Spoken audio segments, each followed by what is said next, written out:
قال الله تعالى في مقام آخر قد أفلح من تزكى وذكر اسم ربه فصلى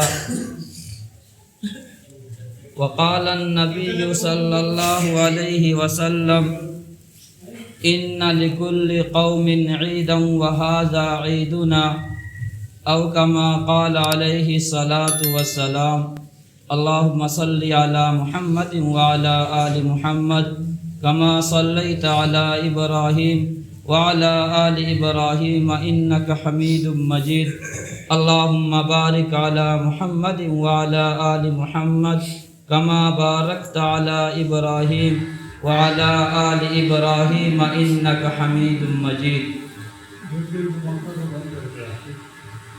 سامعین محترم، عزیز بزرگوں، ساتھیوں، آج ہم سب کا یہاں پر اجتماع اور یہاں پر بیٹھنا ہم سب کو معلوم ہے کہ آج ہم یہاں کیوں بیٹھے ہیں، اور آج کا دن ایک خوشی کا دن ہے، جشن کا دن ہے، آج کا دن تہوار کا دن ہے۔ سرور دو عالم جناب رسول اللہ صلی اللہ علیہ وسلم جب آپ ہجرت کر کے مدینہ تشریف لے گئے تو دیکھا کہ لوگ خوشیاں منا رہے ہیں، لوگ تہوار منا رہے ہیں، لوگ جشن منا رہے ہیں۔ پیارے آقا نے پوچھا کہ تم لوگ خوشی کیوں منا رہے ہو؟ ہر ایک نے اپنی اپنی وجہ بتائی۔ اللہ کے نبی نے فرمایا کہ اللہ تعالیٰ نے تمہارے لیے 2 دن دیے ہیں، ان دنوں سے بہتر دن عطا فرمائے ہیں۔ وہ 2 دن کون سے ہیں؟ ایک عید الفطر اور ایک عید الاضحیٰ، جسے ہم اور آپ عید اور دوسرے کو بقرعید کہتے ہیں۔ یہ 2 عیدیں اللہ رب العالمین نے ہمیں اور آپ کو دیا ہے تحفہ کے طور پر۔ عید دراصل ماہ مبارک میں جو اللہ تعالیٰ نے ہم پر روزے کو فرض کیا، تراویح ہم نے پڑھی ہے اور مکمل 1 مہینہ ہم نے عبادت کی ہے، اس کے نتیجے میں اللہ نے ہمیں یہ تحفہ اور انعام دیا ہے۔ پورا 1 مہینہ ہم نے مزدوری کی ہے، پورا 1 مہینہ اللہ کو راضی کیا ہے، پورا 1 مہینہ ہم نے قیام اللیل کیا ہے، تراویح پڑھی ہے، پورا 1 مہینہ ہم نے غریبوں، بیواؤں اور بے آسروں کا مدد کیا ہے، ہم نے پورا 1 مہینہ قرآن کی تلاوت کی ہے، ہم نے پورا 1 مہینہ ذکر کیا ہے، ہم نے پورا 1 مہینہ ہر وہ اعمال کیے ہیں جس سے میرا رب راضی ہوتا ہے۔ ہم نے پورا 1 مہینہ ان تمام چیزوں کو چھوڑ دیے تھے جس کو اللہ نے ہمارے لیے جائز قرار نہیں دیا تھا، جس کو اللہ نے ہمارے لیے پسند نہیں کیا تھا۔ ہم نے ان گناہوں کو چھوڑ دیے تھے، ہم ان تمام چیزوں کو، لغو چیز کو، بیکار چیزوں کو چھوڑ دیے تھے۔ پورا 1 مہینہ گویا ہم نے مزدوری کی ہے، ہمیں اللہ اجرت دے گا۔ آج اللہ ہمیں مزدوری دے گا، اللہ آج ہمیں بدلہ دے گا، آج اللہ ہمیں صلہ دے گا کہ میرے بندے، ہم نے تمہیں روزہ رکھنے کے لیے کہا تھا، تم نے روزہ رکھا ہے، ہم نے تمہیں تراویح کے لیے کہا تھا، تم نے تراویح پڑھی ہے۔ گویا کہ مکمل آپ لوگوں نے 1 مہینہ میرے مان کر کے چلا ہے، اور میں تجھے آج بدلہ دوں گا۔ اور بدلہ کیا ہے؟ سرور دو عالم جناب رسول اللہ صلی اللہ علیہ وسلم نے ارشاد فرمایا، عید کا دن یہ اعلان ہوتا ہے، فرشتے اعلان کرتے ہیں، اور فرشتے تمام دروازے کے، تمام سڑکوں پر، راستوں پر کھڑے ہو کر کے یہ آواز لگاتے ہیں، کہاں جا رہے ہو؟ جلدی جاؤ رب کے دربار کی طرف، وہ رب تمہارے خیر کا انتظار کر رہا ہے، وہ رب تمہارے لیے تو مزدوری دینے کے لیے تیار بیٹھا ہے۔ جاؤ مزدوری لینے کے لیے جاؤ، جلدی جاؤ، جلدی جاؤ۔ یہ فرشتے اعلان کر رہے ہیں۔ اور پھر یہاں تک کہ بات ختم نہیں ہوئی ہے، پیارے آقا جناب رسول اللہ صلی اللہ علیہ وسلم نے ارشاد فرمایا کہ جب انسان آتا ہے نماز عید پڑھنے کے لیے اور عید پڑھ کر کے جاتا ہے، وہ ایسا جاتا ہے گویا کس کے تمام گناہ دھل جاتے ہیں، تمام گناہ مٹ جاتا ہے، تمام خطائیں معاف ہو جاتے ہیں۔ وہ گویا کہ بخشایا یہاں سے جا رہا ہے، وہ گویا کہ تمام گناہ جو اس نے زندگی میں کیے تھے، تمام گناہوں کو رب نے معاف کر دیا ہے۔ یہ بدلہ اور یہ انعام اللہ تعالیٰ آج عطا فرماتے ہیں۔ کتنی بڑی چیز ہے یہ تحفہ، یہ عید کا دن، یہ خوشی کا دن ہے۔ ہماری شریعت کے اندر صرف غمی ہی غمی نہیں ہے کہ انسان صرف غم کے اندر مبتلا ہو، انسان صرف دکھ کے اندر مبتلا ہو، نہیں، کبھی خوشی کی بھی باری آتی ہے، کبھی غمی کی بھی باری آتی ہے، لیکن غمی ہو تب، خوشی ہو تب، شادی ہو تب، بچے کی ولادت ہو تب، ہر موقع پر اللہ نے اپنے آپ کو بھولنے کے لیے نہیں کہا ہے۔ جو خوشی جو ہے، ہماری جشن جو ہے، ہمارا تہوار جو ہے، وہ صرف عیاشی کرنے کے لیے نہیں ہے، وہ شباب و کباب کے لیے نہیں ہے۔ آپ دیگر اقوام کو دیکھ لیجئے، ہر قوم کے اندر آپ کو بے حیائی مل جائے گی، عریانیت مل جائے گی، فحاشی مل جائے گی ان کے تہواروں کے اندر، لیکن ہماری عید اور ہمارا تہوار خالص وہ ہوتا ہے۔ رب نے اس کو بھی عبادت سے جوڑ دیا ہے کہ تم خوشی کر رہے ہو، خوشی منا رہے ہو، کوئی بات نہیں ہے، لیکن مجھے بھولنا نہیں ہے، اپنے اسلام کو بھولنا نہیں ہے، شریعت کو بھولنا نہیں ہے، پاس پڑوس کے لوگوں کو بھولنا نہیں ہے، یتیموں کو بھولنا نہیں ہے، غریبوں کو بھولنا نہیں ہے۔ تو ہماری خوشی جو ہے وہ صرف خوشی نہیں ہے، ہماری خوشی عبادت کے ساتھ جڑی ہے۔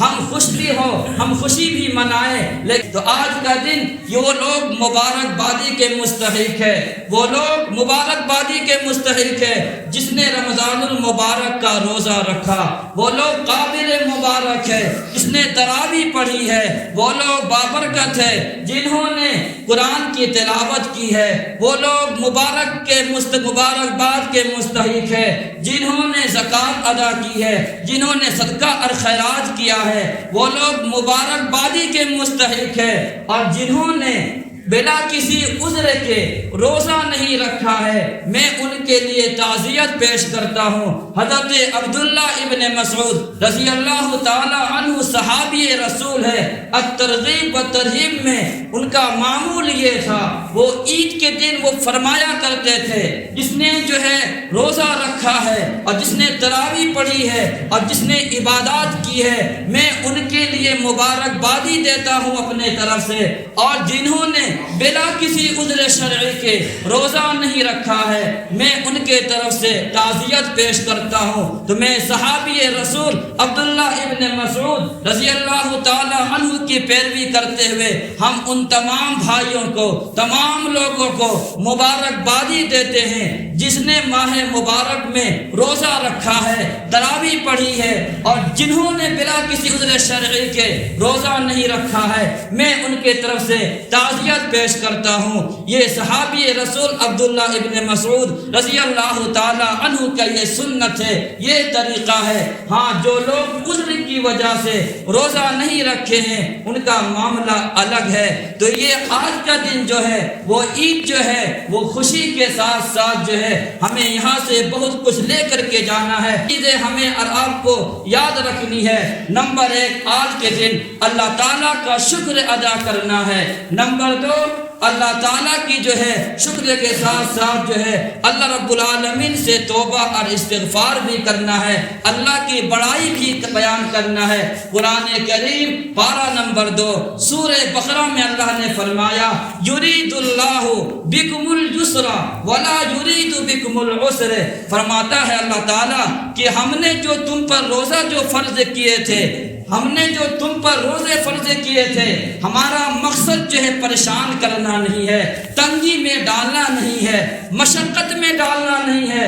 یرید اللہ بکم الیسر، پریشانی نہیں چاہتے تھے، بلکہ آسانی چاہنے کے لیے، راحت چاہنے کے لیے، آرام حاصل کرنے کے لیے، لوگوں کو فائدہ پہنچانے کے لیے ہم نے تم پر روزے کو فرض کیا ہے۔ آگے اللہ تعالیٰ نے فرمایا کہ یرید اللہ بکم اليسر ولا یرید بکم العسر ولتکملوا العدۃ ولتکبروا اللہ علی ما ہداکم ولعلکم تشکرون۔ دو چیزیں اللہ نے اس آیت کریمہ میں فرمایا۔ یہ آیت ماہ مبارک رمضان المبارک سے متعلق ہے کہ جب تم نے ماہ مبارک میں روزہ رکھا ہے اور ہر ایک چیز کو تم نے نیک اعمال کیے ہیں، تو نمبر ایک اللہ تعالیٰ کی بڑائی بیان کرنا ہے، اللہ کی تکبیر بیان کرنا ہے، اللہ کی پاکیزگی بیان کرنا ہے، اللہ رب العالمین کے ہر طریقے سے تعریف بیان کرنا ہے۔ نمبر دو کہ اللہ تعالیٰ نے جو آپ کو رمضان المبارک والا بابرکت مہینہ جو عطا کیا تھا، اس کو جو آپ کو ملا تھا، آپ نے بہترین انداز سے احسن طریقے پر آپ نے روزہ رکھا، آپ نے تراویح پڑھی ہے، تو گویا کہ اللہ تعالیٰ کا شکر ادا کرنا ہے کہ پروردگار عالم آپ نے ہماری صحت دی ہے اور ہماری جوانی دی ہے اور ہم کسی بیماری میں مبتلا نہیں تھے، ہم بآسانی روزہ بھی رکھا اور تمام نیک اعمال کیے ہیں۔ اس پر اللہ تعالیٰ کا شکر ادا کرے، ورنہ تو بہت سارے لوگ وہ ہے کہ ماہ مبارک ان کو ملا لیکن وہ بیماری کی وجہ سے، کسی اور وجہ سے روزہ نہیں رکھ پائے ہیں، تو وہ ہم ان لوگوں میں سے نہیں ہے، بلکہ اللہ تیرا شکر ہے، تیرا لاکھ لاکھ شکر ہے پروردگار عالم، تو نے ہمیں ماہ مبارک عطا فرمایا اور ہم نے روزہ بھی رکھا ہے، تراویح بھی پڑھی ہے، تہجد بھی پڑھی ہے، قرآن کی تلاوت بھی کی ہے، ہر طریقے سے آپ کو راضی کرنے والا اعمال کیا ہے۔ اور نمبر دو، یہ جس طریقے سے روزہ رکھنے کا حق تھا، جس طریقے سے تراویح پڑھنے کا حق تھا، جس طریقے سے اور اعمال کرنے کا حق تھا، لیکن ہم سے ہو نہیں پایا، رب العالمین معاف فرما دیجئے گا، رب العالمین میں اس پر شرمندہ ہوں، رب العالمین میں اس سے معافی چاہتا ہوں، رب العالمین میں اس سے استغفار کرتا ہوں۔ تو یہ دو چیزیں آپ کو آج کرنی ہے۔ نمبر ایک، اللہ رب العالمین کی بڑائی بیان کرنا ہے، اللہ رب العالمین کے سامنے عاجزی بیان کرنا ہے۔ نمبر دو، اللہ تعالیٰ کا شکر ادا کرنا ہے، اور نمبر تین یہ ہے رب العالمین سے استغفار کرنا ہے، معافی مانگنا ہے۔ آج کا دن یہ عید یہ محبت کا پیغام دیتا ہے، عید لوگوں کو یہ سمجھاتا ہے، عید پیار محبت کے ساتھ رہنے کا نام عید ہے، پیار محبت کے ساتھ مل جل کر کے رہنے کا نام عید ہے۔ آج نہیں، ایک زمانہ سے ایسا دیکھا گیا ہے ہمارے معاشرے کے اندر صلہ رحمی نام کر کوئی چیز نہیں ہے، رشتہ ٹوٹ جاتا ہے، بھائی بھائی کے درمیان ایک زمانے سے بات نہیں ہو رہی ہے، بھائی بہن کے درمیان ایک مدت تک بات نہیں ہو رہی ہے۔ آج ہمارے معاشرہ میں یہ بہت زیادہ پایا جا رہا ہے۔ آج ضرورت اس بات کی ہے صلہ رحمی کیا جائے، رشتہ کو جوڑا جائے، خونی رشتہ کو، والد کے رشتہ ہو یا والدہ کی جانب سے جو رشتہ ہو، ہر ایک رشتہ کو جوڑا جائے اور ہر طریقے سے اس کو نبھانے کی کوشش کی جائے۔ چنانچہ اللہ کے نبی علیہ السلام نے ارشاد فرمایا، حضرت عبداللہ ابن سلام رضی اللہ تعالی عنہ سے فرمایا، افشوا السلام بینکم۔ عبداللہ آپ یاد رکھیے، نمبر ایک کہ جو انسان سلام کو پھیلائے گا، دوسرے کو سلام کرے گا، وَأَطْعِمُوا الطَّعَامَ، اور دوسرے کو کھانا کھلائے گا، غریبوں کو کھانا کھلائے گا، مسکینوں کو کھانا کھلائے گا، اور نمبر تین وَصِلُوا الْأَرْحَامَ، اور رشتے کو جوڑے گا، رشتہ کو توڑنے والا نہیں، رشتے کو جو انسان جوڑے گا۔ آگے فرمایا وَصَلُّوا بِاللَّيْلِ وَالنَّاسُ نِيَامٌ، اور جو آدمی اس وقت نماز پڑھے گا جب ساری دنیا سو رہی ہو، مراد تہجد کی نماز ہے، تدخل الجنت بسلام، وہ آسانی کے ساتھ آرام کے ساتھ وہ جنت میں داخل ہو جائے گا۔ عرض کرنی ہے اس حدیث کے اندر پیارے آقا نے فرمایا وصل الارحام، جو رشتے کو جوڑتا ہے، صلہ رحمی کرتا ہے، صلہ رحمی کا جو ہے فائدہ یہ ہے رب العالمین جنت عطا فرماتے ہیں۔ رب العالمین اس کے بدلے میں آپ کے آسانیاں پیدا فرما دیتے ہیں۔ رب العالمین صلہ رحمی کے ذریعے میں اور بدلے میں اللہ رب العالمین آپ کو دنیا میں بھی عزت دیں گے، آخرت میں بھی آپ کو عزت دیں گے۔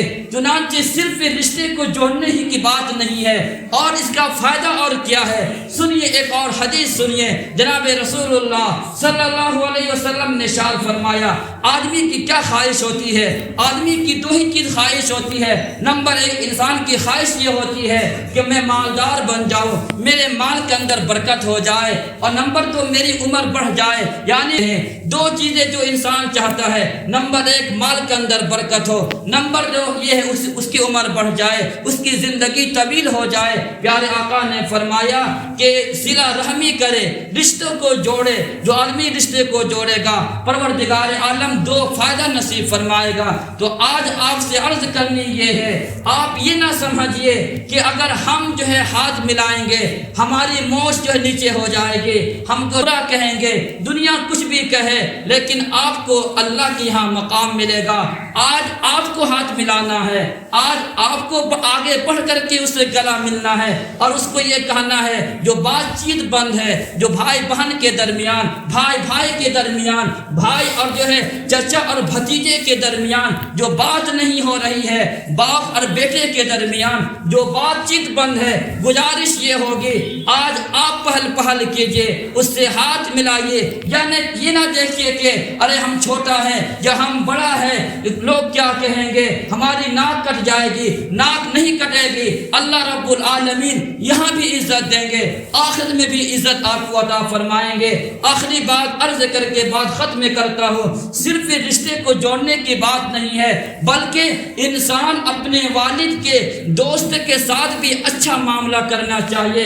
چنانچہ مسلم شریف کے اندر روایت موجود ہے، حضرت عبداللہ ابن دینار رحمۃ اللہ علیہ فرماتے ہیں کہ حضرت عبداللہ ابن عمر رضی اللہ تعالی عنہ سفر کر رہے ہیں۔ چنانچہ آپ سواری پر بیٹھ کر کے سفر پر جا رہے ہیں، کچھ دور آپ نے گیا ہے، دیکھا ایک دیہاتی آدمی ہے، غریب آدمی ہے، پردیسی آدمی ہے۔ آپ سواری سے اتر جاتے ہیں۔ سواری سے اترنے کے بعد آپ نے اپنی پگڑی، اپنے امامہ جو ہے کھول کر کے اس کے سر پر رکھ دی ہے، اور اپنی سواری سے اتر کر کے وہ سواری بھی اس اجنبی کو، اس پردیسی کو، اس جو ہے مسافر کو دے دی ہے۔ چنانچہ عبداللہ بن دینار رحمت اللہ علیہ فرماتے ہیں مجھے تعجب ہوا، صحابی رسول ہے، اپنی پگڑی بھی، اپنا امامہ بھی اس جو ہے غریب کو، دیہاتی کو دے دیا، اپنی سواری بھی دے دی ہے۔ آخر اتنا اعزاز کیوں ہے، اتنا اکرام کیوں ہے، اتنی عزت کیوں کی ہے؟ چنانچہ حضرت عبداللہ ابن عمر نے فرمایا رضی اللہ تعالی عنہ نے، بات یہ ہے یہ جو آدمی ہے یہ میرے والد حضرت عمر کے دوست ہیں، ان کے والد جو ہے میرے والد کے دوست ہیں، اس لیے میں نے ان کے ساتھ یہ اعزاز کیا ہے، یہ برتاؤ کیا ہے۔ وہ صحابی رسول ہے، اور کہاں وہ غریب ہے، کہاں وہ اجنبی ہے، کہاں وہ جو پردیسی ہے، کہاں وہ جو ہے کہ مسافر آدمی ہے، اپنی پگڑی بھی دی ہے، سواری بھی دی ہے، صرف وجہ کیا ہے کہ میرے والد کا دوست ہے، میرے والد کے ساتھ انہوں نے ایک زمانہ کاٹا ہے، ایک ایام گزارا ہے۔ اس بنا پر یہاں تک کہ حضرت عبداللہ ابن عمر نے سوچا ہے، سمجھا ہے۔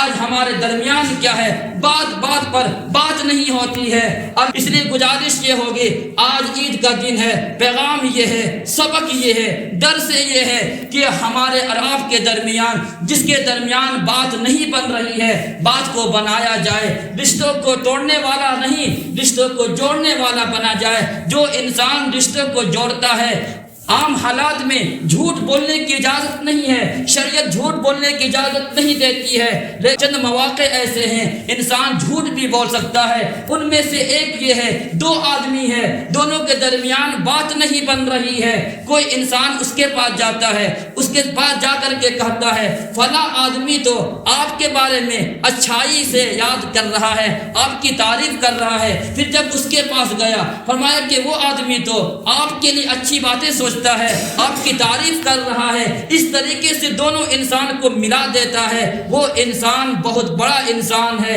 رشتے کو توڑنے والا نہیں، رشتے کو جوڑنے والا بنایا جائے۔ جو انسان رشتے کو توڑتا ہے، پیارے آقا نے فرمایا اس نے دین کو منہ ڈالا ہے، دین کو اس نے ہلاک کر دیا ہے، دین کو اس نے برباد کر دیا ہے۔ تو آج کا دن عید کا دن ہے، خوشی کا دن ہے، تو جہاں خوشی کے دن ہے وہاں پر یہ ساری چیزوں کو سامنے رکھ کر کے اپنی زندگی گزارنے کی ضرورت ہے۔ آخری بات یہ ہے، یہ ماہ مبارک میں ہم نے جس طریقے سے زندگی بسر کی ہے، نماز وقت سے پڑھی ہے، تلاوت کی ہے قرآن کریم کی، ہم نے صدقہ خیرات کا بھی اہتمام کیا ہے، تہجد بھی پڑھی ہے، ہر طریقے سے ہم نے جو ہے عبادات کی ہے۔ عید کے بعد ہماری چھٹی نہیں ہے، بلکہ اسی کے طرز کے مطابق ہماری اگلی زندگی شروع ہونی چاہیے۔ تب جا کر کے کسی نے پوچھا کہ اعمال قبول ہوتے ہیں یا قبول نہیں ہے، نشانی کیا ہے، علامت کیا ہے کہ میری نماز قبول ہو گئی ہے؟ فرمایا اگر ظہر پڑھ کر کے آپ گئے ہیں، عصر کی توفیق مل گئی ہے، عصر میں آپ نماز کے لیے آ گئے ہیں، آپ کی ظہر کی نماز قبول ہے۔ عصر کی نماز پڑھ کر کے گئے ہیں، مغرب میں آپ آ گئے ہیں، آپ کی عصر کی نماز مقبول ہے۔